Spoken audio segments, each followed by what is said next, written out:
What's going on, guys? I'm Jackson, and welcome back to Chats with Jax, my new podcast, quote unquote. Um, if you're new here, probably are.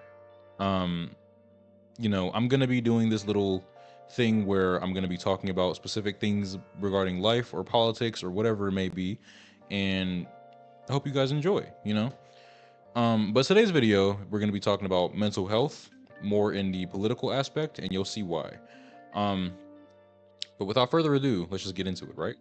So, on February 13th, the Supreme Court Justice Neil Gorsuch swore in Robert F. Kennedy Jr. as the United States official Secretary of Health and Human Services, right? If you don't know what this means, RFK Jr. is now the person who oversees the entire US health industry, which includes food safety, pharmaceuticals, public health, and vaccinations. For context, this is also the same guy who was anti vax. Keep that in mind. He is also the founder of an anti vaccine organization called Children's Health Defense, in which he has made many questionable claims, such as one that states vaccine shots are linked to the formation of autism in children. Yeah, that's actually like a real thing he said. I can't make this up. I I I, I can't. I wish it wasn't real, but it is. Yeah. During his confirmation hearings, he has said many controversial things, such as admitting that he believes abortion access should be controlled by the states and that every abortion is a tragedy. Now, hearing someone like him say something like this isn't necessarily a surprise. However, would you believe me if I told you that he used to be pro-choice? Yeah, he was, truly. Um, but he changed his mind because, what most other people do that have been elected recently, to follow what Big Daddy Trump wants in power or wants to have with his power. And so he was basically going with what Trump said to secure his nomination, right? So more kissing his ass. But I digress. RFK Jr. is aiming to push for the MAGA's efforts to make America healthy again by ending childhood chronic disease crisis and over reliance on medication and treatments, right? But his efforts will simultaneously push America into a much less healthy state than before. And America wasn't ever really healthy to begin with, if we're being honest. So that's saying a lot, right? Now that you have a better understanding of who this motherfucker is, let's get into the main topic of the video, okay? Which is the mental health side of everything going on. Let me just start off by saying this. We as a society do not take mental health as seriously as we should. And that's completely final. Like I completely stand on that because society should take it a lot more serious than we do. Um, yes, there have been efforts in the past years to raise awareness and work towards treating mental illnesses and conditions, which is absolutely amazing, right? I love that. But information on being able to understand mental health and how it can fully affect an individual is not something that people will just stumble across one day in their YouTube algorithm or social media scrolls, right? So, mental health conditions such as ADHD, autism, bipolar disorder, borderline personality disorder, anxiety, and depression, just to name a few, have so many layers to be able to fully understand the concept of the condition, and it would take lots of research and further education to even get the concept of them, right? With that being said, you shouldn't feel bad about being unaware of how to identify and treat certain mental illnesses, but today will be the perfect day, perfect time for all of us to have a much deeper understanding of how these conditions work and how they can affect somebody else, right? Who knows? You may be affected by some form of mental illness and you may just not know it yet. Sometimes it's okay to find that out. It's okay to it's okay to be okay with the fact that you have a mental condition.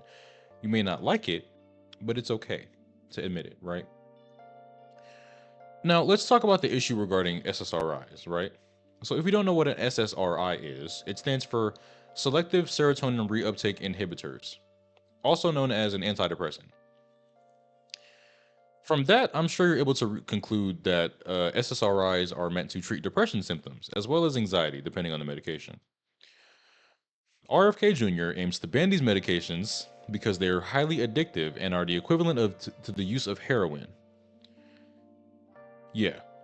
This statement is hilarious to me because RFK himself is an ex-heroin addict.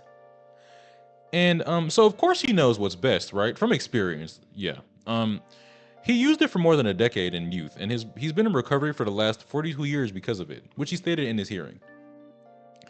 In fact, he once stated in an interview that he would use it while he was in school, and it helped him improve his focus and inability to sit still, which is something he struggled with a lot back then. You know what that sounds like to me? ADHD. Just saying. He said the heroin worked so well at the time, and that if it was still something that worked today, he would still be doing it. You know, I really love when people in power encourage the use of hard drugs to the country and the youth who might be watching you. Right? But again, I digress. So it's the fact that this guy claims to know so much about these medications, and even with a major lack of medical training, he claims to know everything. Right? He knows so much. You know, there is decades, and I mean decades, of research that have shown the SSRIs to be actually very safe and very highly effective for what they are used for, right? American psychologist Keith Humphreys debunked those statements made by RFK when he mentioned that antidepressants and heroin are in completely different universes when it comes to addiction risk. So this further proves that RFK lacks a lot of information, or a lot of knowledge rather, when it comes to his plan to regulate those medications. Not that we didn't know that already, but still, he doesn't know anything, or he doesn't know as much as he thinks he does. He completely fails to understand the reality of these mental conditions that people suffer from on a daily basis, and his efforts to ban the medications will cause many, many issues. So, since we're talking about the medical treatment for depression, what exactly is depression? Well, depression is a very serious mental condition that can affect a person's day-to-day living experience. I'm sure we all know of someone who has or had struggles with depression, and even if you think you understand what they go through, I promise you will never be able to fully grasp what they experience on a daily basis unless you actually have depression yourself, or some form of depression, right? It can feel like they're in a constant battle with themselves, and most times there is nothing they're able to do apart from letting the condition take over, which sucks. It just sounds like it sucks. So I'm sure you understand that it sucks from their point of view too, right? I have a friend who would always tell me about the issues he experiences on a constant basis because of his depression and anxiety, and it makes it difficult for him to function as well as he wishes he could, right? And seeing his experience with the condition firsthand really opened up my eyes, and it's given me completely new perspective to understand how it really affects someone and how much they can suffer. It really is sad to see when someone is suffering from depression. And if a person who struggles with these issues is lucky enough to have access to a therapist or a counselor, they would more than likely be prescribed an SSRI of some sort. And that SSRI is used to increase serotonin levels in the brain to help with regulating mood, appetite, sleep, social behavior, and libido.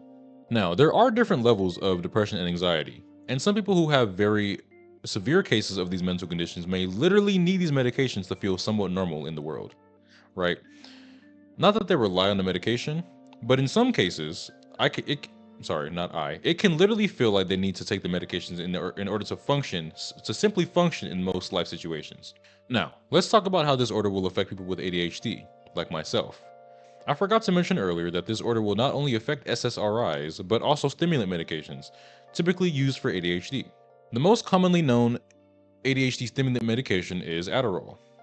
And this medication is meant to help with focus, hyperactivity, impulsivity, mood stability, and essentially slowing down the brain to help an ADHDer feel normal.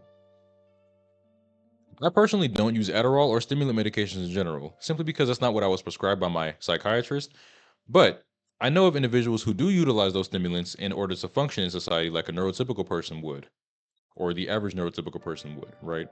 ADHD is not just someone moving around too much or talking a lot. There are many different ways of it appearing in individuals, especially the inattentive subtype, like I have, which is considered the more chill subtype. However, whether someone is more hyperactive or more inattentive, the internal struggles that people with ADHD face is something that cannot be overlooked. Before I was medicated, I was raw dogging through life with my ADHD, and I was always struggling so heavily with my personal life because of the issues that come with it. Even while being medicated, I sometimes still struggle heavily in certain situations, and I can't exactly just turn the ADHD off. And neither can someone else who has ADHD. You can't turn off anything. You can't turn off your brain. You can't turn off the way your brain functions, right? Now that you all have a bit more of an understanding of why these medications are so important for people, I hope you can understand why these recent talks of banning SSRIs and stimulant medications would be detrimental to a huge part of society. With the way things are looking currently, I'm not exactly sure if these medications will still be readily available when people need them. And knowing the America we live in, I don't have lots of hope. But I do highly encourage you to all keep yourselves informed about these types of issues, because the more people who actually at least attempt to fight for change, the higher chances we have of encouraging those changes for a better society and a better country in general. I refuse to be silent about these issues, as you can see from me turning on my camera and sitting in front of a microphone and talking about it. And I hope that those of you watching also understand that your voice matters a lot more than you believe it does. Okay? With that being said, this is all from me today, and I hope you all got something valuable out of this video. I know it was a bit shorter, or a bit less information compared to what I did last time, but I mean, you know, like I said, I'm just doing things as they come up in life, and I'll talk more about things. If you want me to talk more about certain things, let me know in the comments. But I hope this was, something that was informational to you watching this video. And yeah, this is America, right? So take care of yourselves, please. And also just be more aware of things going on. And yeah, have a good day, guys. This is Jackson signing out. Goodbye.